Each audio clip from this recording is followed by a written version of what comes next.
The season of gratefulness and gatherings is around the corner, and Waffle Flower has a beautiful release to celebrate it. Hi everyone, I'm Rebecca Keppel. In today's video, I'll be sharing some of the Waffle Flower Sweet Gathering collection. This collection has some really fun dies that create a unique type of card, and I'll show you what I mean in just a minute.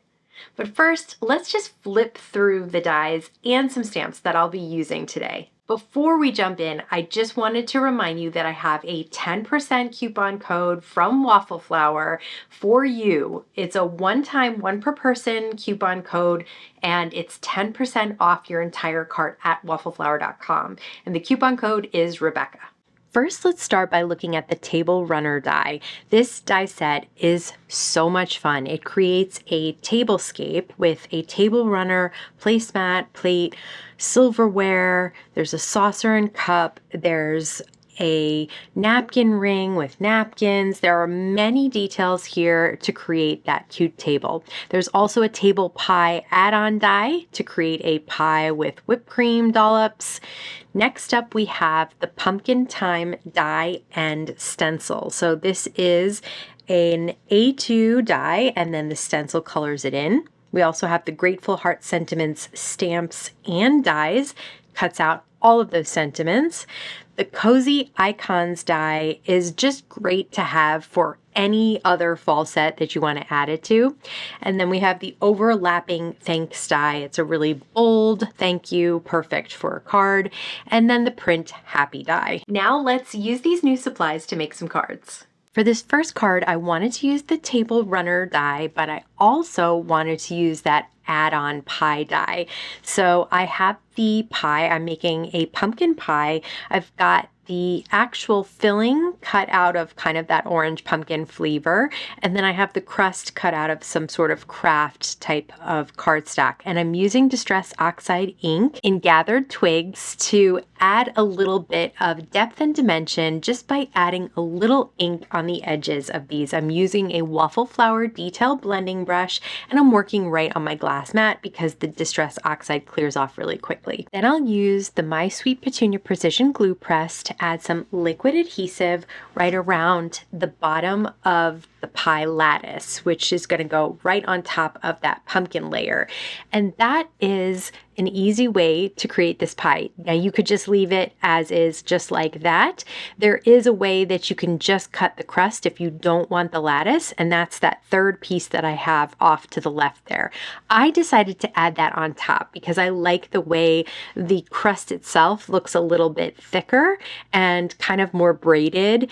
It's just a really more dimensional look to it really easily. So then I'll add just a dollop of whipped cream right in the center.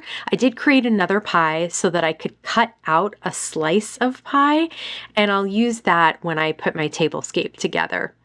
I have the plate, and kind of the edge of the plate can be a different color or the same color. I have mine both in white, and then I'll just add that pie piece right on top. It just looks so cute. It looks so realistic. I just love this set. It's so unique and creates such a pretty card that can be customized in lots of different ways. Obviously, you could make different types of pies. You could add different fillings, crusts, and you name it. So for the table runner, I decided to go horizontally on an A2 card there. So it's a longer die than that. It can go up from the top and down to the bottom of a vertical A2, and I'm using it horizontally across a vertical A2 card base. So I then trimmed off the little eyelet edges of another table runner that I cut out so I could have two different colors there. They're only attached at the top and bottom, so mine came apart really quickly. I'll show you later how you can snip them apart really easily. I'll add my pie and then the plate with a little piece of pie, and then I cut out some silverware in gold mirror cardstock. I just thought that was very extra special for a holiday celebration. And then the sentiment is from those greeting sentiments, home is where we gather, and I did that with gold embossing powder on white cardstock. Here's how you can just trim off that eyelet side on that table runner. There are two parts where it's connected, the top and the bottom. Just use small detail scissors and clip off those two little bits that connect it. And then you have the table runner itself, which does have a stitched edge, and you can add a different color of the eyelet side. So here I'm cutting it off again so that I can have this sort of teal or bluish color on the side of the yellow. I love these colors together for the fall. I think they're a fun, fresh color combination. These are all Spellbinders cardstocks, and I'll link them down below as well. So once this time I did do the vertical table runner so that you could see it's a lot longer than the way I had it before, and I have more room to add more to my table. So I have a little cup of coffee in a saucer. I also have my plate. This time I'm using a couple of different pieces and layering them on top of each other. I also have the napkin with a napkin ring that is actually kind of like a sunflower.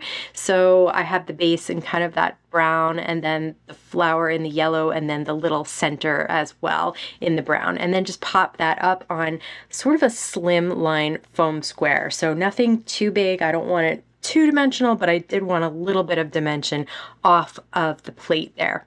I am using the Happy Print die here. I've cut it out of gold cardstock, and I'll layer it on the shadow die in white cardstock. So it will really pop off of this colorful fall background. I have a stamp and die from the Greetings stamp and die set, and I'm cutting out the Thanksgiving part because I wanted to use my happy die, but I wanted to have a Thanksgiving sub-sentiment.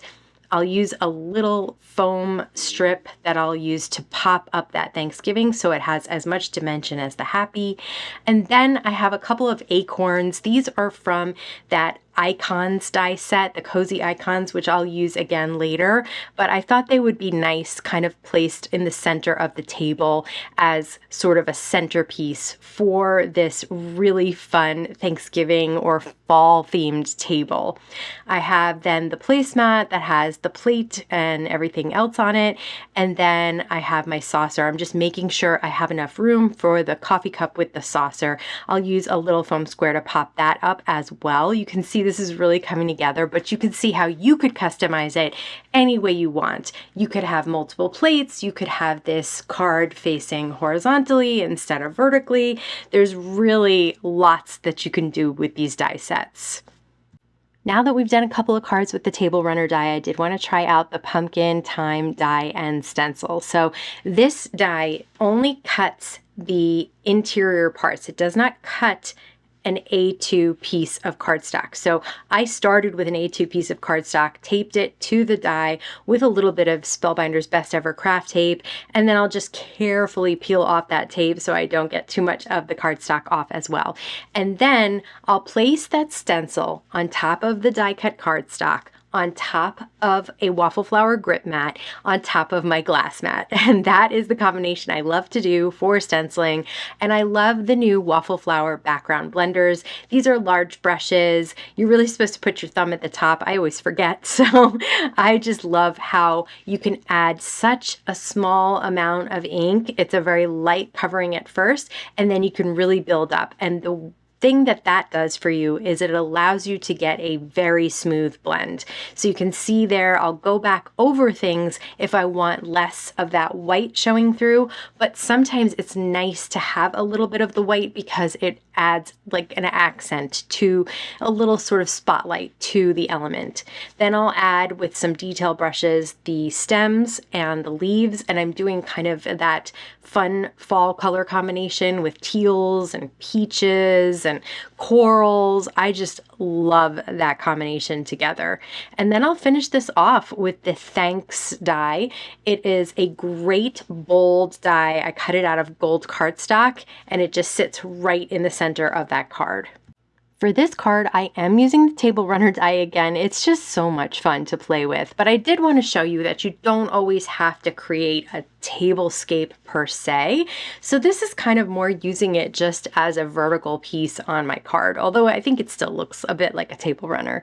This time I've stamped the sentiment right on the bottom of that vertical piece, and I'm using the cozy icons to create a grouping of autumn leaves and sprigs, and just adhering them down at the very bottom right over the sentiment there. And just that's all you do, and it pops up the top without using any foam adhesive. As always, I just can't get enough of Waffle Flower's designs. I just love how unique they are and how well they all kind of come together and coordinate. But I really want to hear what your thoughts are. Let me know in the comments below. Don't forget that I have a one-time, one per person coupon code at Waffle Flower for you. It is a 10% off your entire cart, and the coupon code is Rebecca. As always, I want to thank you so much for stopping by and spending time with me today. Please stay safe, stay healthy, and I'll see you again soon.